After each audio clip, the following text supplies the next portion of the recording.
Hi everyone, welcome back to the Scent Advocate. I want to talk a little bit about why I'm here and what kind of makes me move in the direction I do with the content.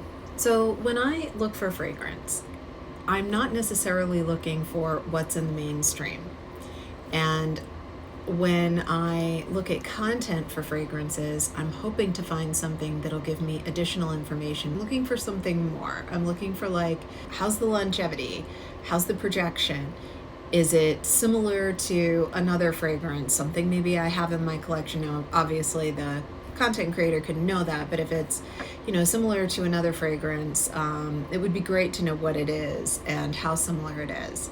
Things like that. And I found that when subscribing to different channels and listening to different creators, not just looking at new content, but also old content, I kind of felt like I kept seeing the same thing over and over. A whole lot of stuff that was very personalized to the creator, or that seemed to be pitching a specific fragrance or house.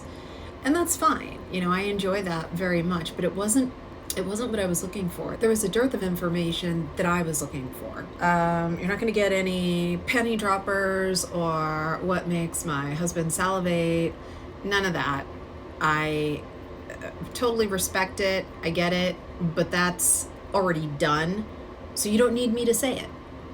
You could watch other creators and have them say it. If I'm being perfectly honest, I'm not always interested in what someone else's top 10 for life is. That's great. And sometimes I might want to hear what that is, but fragrance is very personal, and what one person loves, another may hate.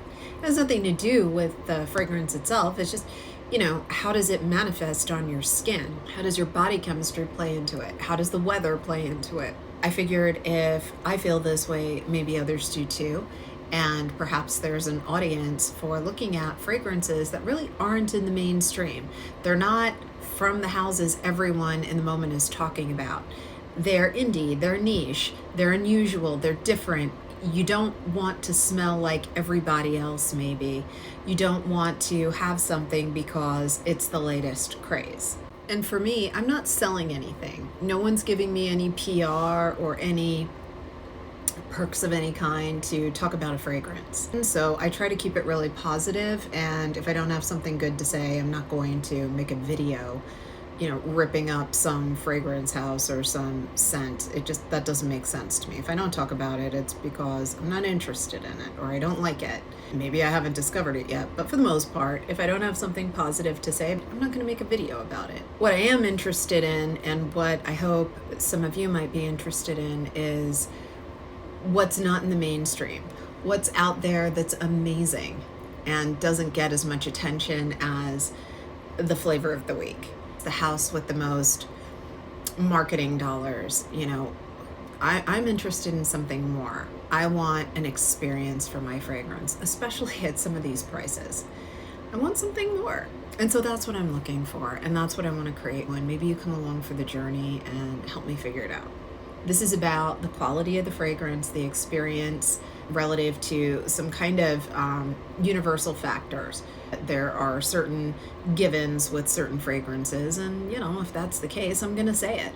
Similarities to other fragrances you might have in your collection, I'm going to say that too. Why? Because I don't necessarily want 20 fragrances that smell exactly the same or almost exactly the same. And if you do, you'll be able to leverage the information for that as well, right? I'll tell you, well, this smells exactly like XYZ. And if you want another one that smells exactly like XYZ, knock yourself out, go get it, or try it before you buy. That's another thing. I could be talking about fragrance hauls in bottle form. I am sensitive to these economic conditions. I'm a working parent myself. I'm not independently wealthy. I have a regular job. I work hard for what I earn, and I'm not going to go out and spend $1,000 a week on fragrances that I don't need. I mean, these are luxury items, right? We can all agree on that. So I try to be deliberate, and I try to be a little bit more realistic. I also, like I was saying, I don't want to pitch the mainstream brands and fragrances, the latest releases. You don't need that from me. It doesn't mean I won't comment on it from time to time, but that's definitely not going to be the mainstay of this channel.